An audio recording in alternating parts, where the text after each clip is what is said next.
Merci. La parole est à monsieur François Brottes.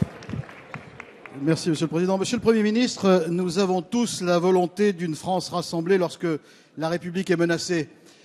Ça vient d'être évoqué à l'instant. Nous avons tous la volonté d'une Europe solidaire lorsque la Grèce nous sollicite. Nous avons tous envie d'un monde responsable lorsque nous avons l'impérieuse obligation de sauver la planète d'un désastre climatique annoncé. Mais se rassembler, chers collègues, ce n'est pas se compromettre. Se rassembler, c'est trouver des accords et faire des compromis. Nous venons, Monsieur le Premier ministre, de passer de très nombreuses heures à débattre, à coproduire comme rarement en commission et dans l'hémicycle, avec des propositions concrètes pour la croissance et l'activité. Des solutions nouvelles pour l'autonomie des jeunes, pour permettre aux salariés de peser dans les négociations et pas seulement le dimanche, pour éviter les délocalisations et favoriser la création d'entreprises, pour redonner du pouvoir d'achat en faisant baisser les tarifs, pour élargir la panoplie des solutions pour se déplacer à bas prix, pour en finir avec le travail à bas coût dans le bâtiment et dans les transports routiers, pour tirer le rideau sur les retraites chapeaux, pour remettre de la concurrence dans le secteur de la distribution, ça vient d'être évoqué. Seul moyen de donner plus de chances aux producteurs, de trouver des débouchés et aux consommateurs d'avoir de vrais choix. Oui, Monsieur le Premier ministre, des solutions pour créer plus d'emplois, en lançant aussi de nouveaux grands chantiers et en redonnant du souffle à la construction de logements. Oui, chers collègues, c'est tout ça, la loi Macron. Alors, Monsieur le Premier ministre, ce n'est pas la première fois que nos débats n'attendent pas d'avoir la réponse pour répondre à la question. Pas la première fois que le contexte prend le pas sur le texte. Et votre décision d'application de l'article 49.3, qui ne relève d'ailleurs pas de l'exception, est la solution pour continuer le chemin vers l'adoption de cette loi, qui a été votée, je le rappelle, ligne à ligne dans l'hémicycle. Et tous ceux qui l'attendent, tous ceux qui ont travaillé honnêtement pour améliorer ce texte, tous ceux qui ont voté ce texte article après article, vous en remercient. Alors, quelle est la suite, Monsieur le Premier ministre? La parole est à monsieur le Premier ministre Manuel Valls.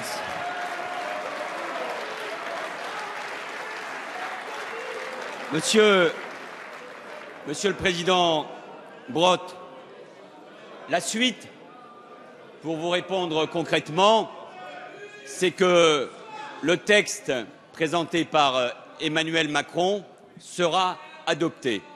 C'est ainsi que fonctionne notre Constitution. Et ce texte va poursuivre son chemin au Sénat ensuite et reviendra ici à l'Assemblée nationale. Et j'ai une conviction, c'est que ce texte rentrera ce printemps dans les faits parce que c'est un texte utile et nécessaire pour notre pays.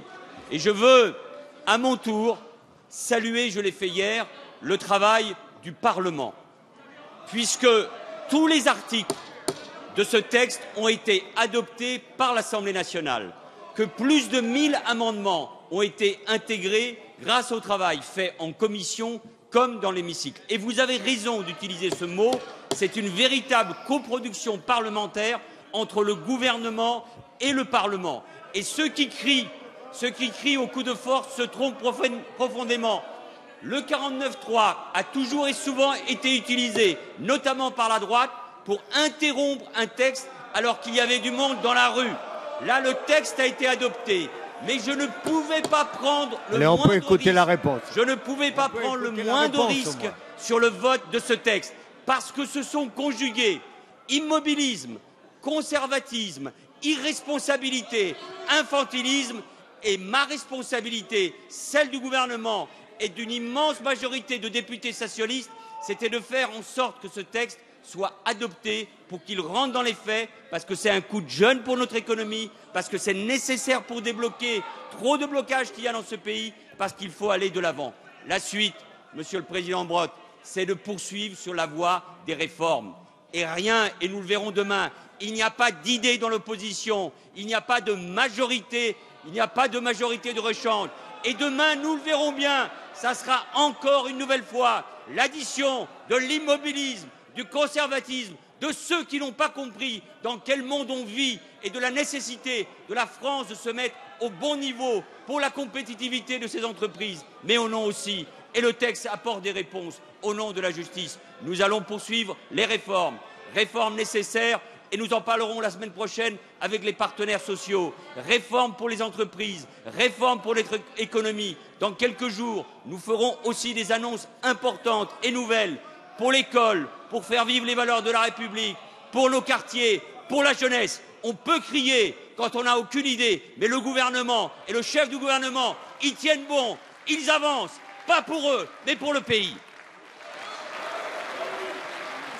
Merci, Monsieur le Premier ministre.